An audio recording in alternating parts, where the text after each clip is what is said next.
Bonjour, alors ce cours ça va être pour tout le monde.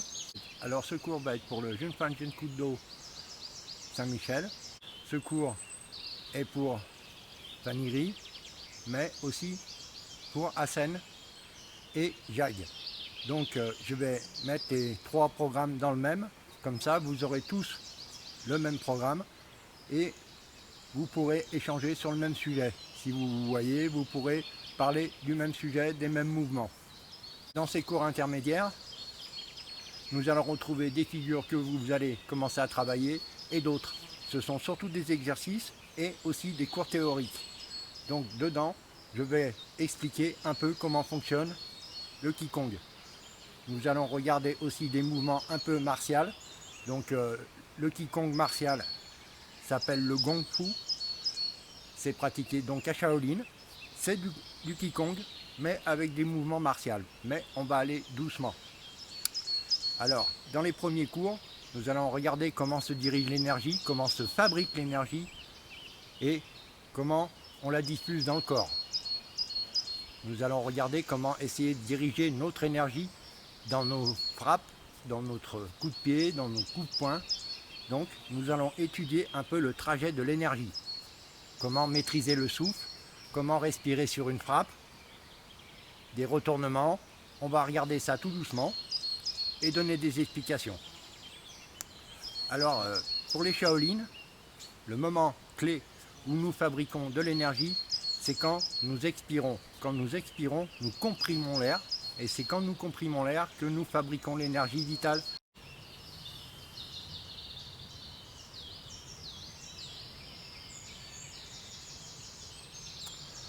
Alors, ce mouvement respiratoire,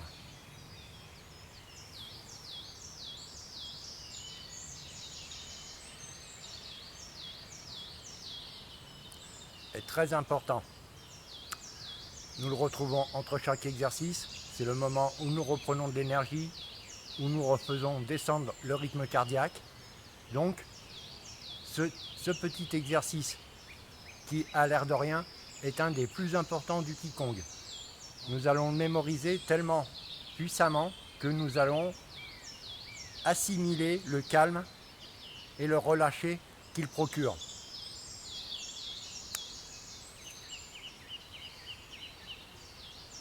Il faut être très détendu quand on le fait. Le corps doit pouvoir flotter à la taille. Comme je le disais, on doit être comme suspendu par un fil, comme une marionnette à fil. Le corps doit être léger, la tension, toutes les tensions du corps doivent être relâchées au maximum. C'est une quête au Qigong. Nous devons relâcher toutes les tensions. Nous allons étudier la tension et le relâcher. Quand nous inspirons, nous attrapons l'énergie vitale. Elle rentre par le nez. Nous inspirons par le nez. Inspiration. Nous voyons que la cage thoracique est bien ouverte. Nous avons pris un maximum d'énergie, un maximum d'oxygène. Nous relâchons la tension. Nous reprenons.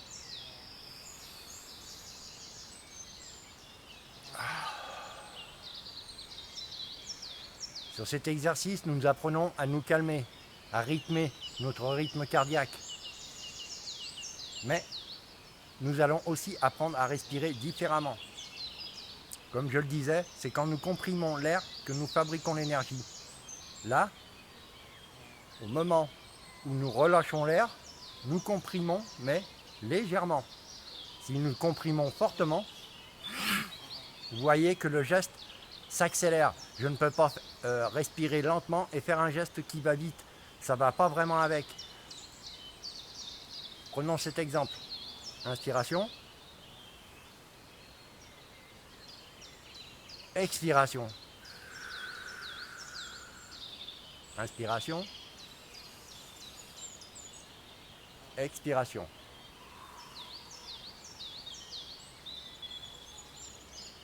Je ne mets pas de tension quand j'expire. Je me calme. Tandis que si je mets de la tension quand j'expire,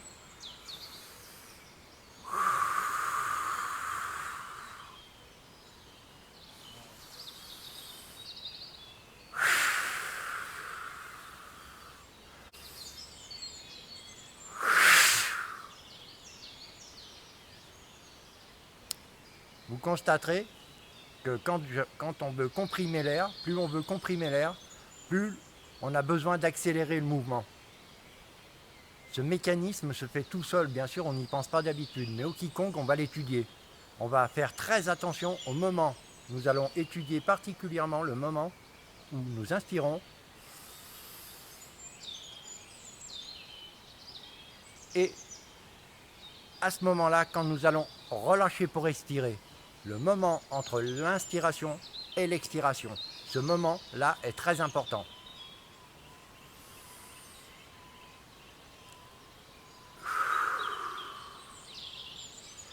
Pourquoi il est très important? Parce que à ce moment-là, on va accumuler de l'énergie et à nous de savoir quoi en faire. L'énergie ne se stocke pas. Donc, dans les mouvements lents, nous allons étudier combien de temps nous tenons avec la respiration pour faire un mouvement. Est-ce qu'il faut reprendre de l'énergie? Est-ce qu'il faut ralentir ma respiration? Est-ce qu'il faut que je respire deep? Comment faut-il respirer? Donc, nous allons étudier des centaines de mouvements. Et sur ces centaines de mouvements, nous allons étudier la respiration, de quelle façon c'est le plus facile, et ainsi de suite. Donc nous allons étudier cela aussi sur des mouvements qui sont plus avec des mouvements plus guerriers, des trucs très simples. Nous allons partir avec un kamae très simple et nous allons pivoter pour mettre un coup de poing. De là, je reviens, baisser là. Je me retourne pour parer là et je remets un coup de poing dans ce sens. Je redescends. Je viens parer de ce côté. Et je mets un coup de poing. Le mouvement n'est pas compliqué.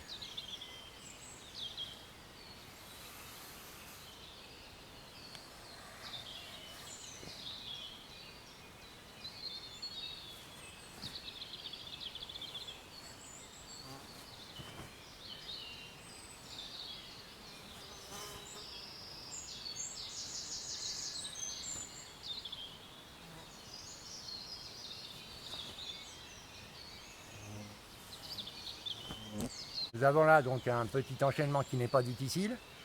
Ce que l'on va regarder, c'est comment respirer dessus. Expiration. Inspiration. Expiration. Inspiration. Expiration. Alors quand on va inspirer, on pense bien inspirer par le nez. L'énergie rentre dans le corps. On va la diffuser. Il faut toujours diffuser l'énergie dans les deux sens.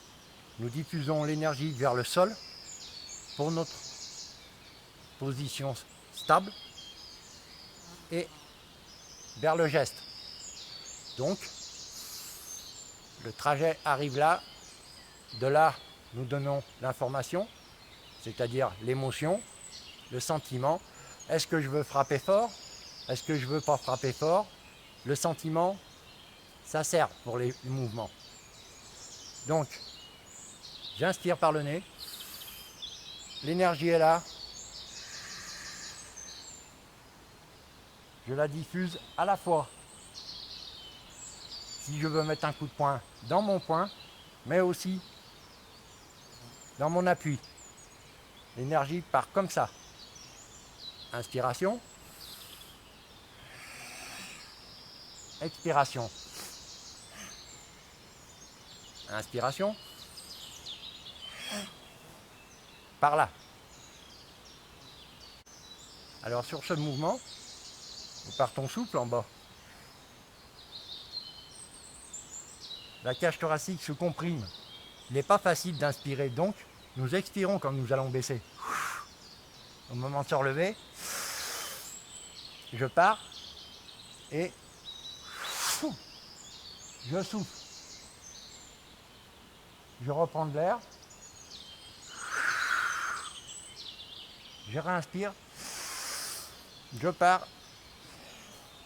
Je frappe en expirant. toujours en pensant diriger mon énergie dans mon point d'appui et dans ma frappe. Inspiration. Expiration. Inspiration. Alors sur ce petit exercice très simple, on s'aperçoit que si l'on est très rigide, comme ça, très karaté, ça va pas vite, il y a des freins, on ne frappe pas fort, donc il faut apprendre à se relaxer au bon moment. On descend, le corps doit être élastique. Jusque là, la tension va se faire là.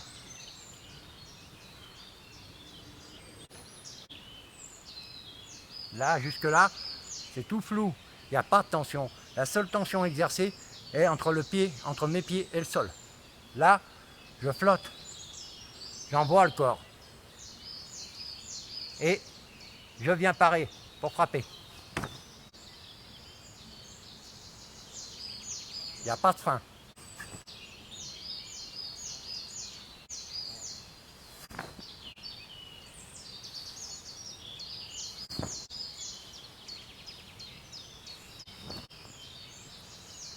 Faites-le avec souplesse.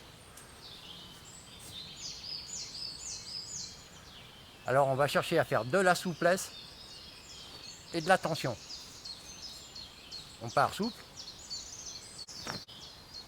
et on met de la tension à la fin. Il faut apprendre à relâcher toutes les tensions du corps. La tension doit s'exécuter qu'au dernier moment, juste avant l'impact. C'est pour cela que nous allons travailler vraiment à rechercher le moment où on doit créer de la tension dans le corps et ne pas en créer. Donc dans tous nos exercices, la chasse aux tensions corporelles inutiles. Si je suis comme ça, que je suis raide, que je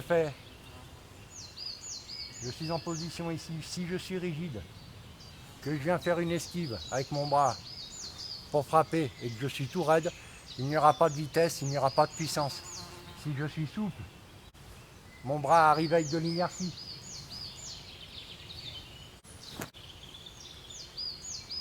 Ça part tout seul. On élimine les freins. En éliminant les tensions corporelles, on élimine les freins.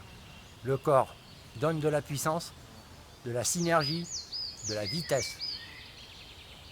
Cela se résulte par de la puissance à la fin. Si on met de la conviction avec, les frappes deviennent beaucoup plus puissantes, beaucoup plus rapides. Rappelez-vous, ce qui rend un mouvement difficile, c'est qu'on a mal géré les tensions corporelles. Ce qui rend un mouvement, une frappe guerrière inefficace, est un surplus de tension corporelle. Si vous êtes raide comme un piquet, il ne se passera rien de bon à la fin. Pensez à vous détendre musculairement. Le corps doit être détendu.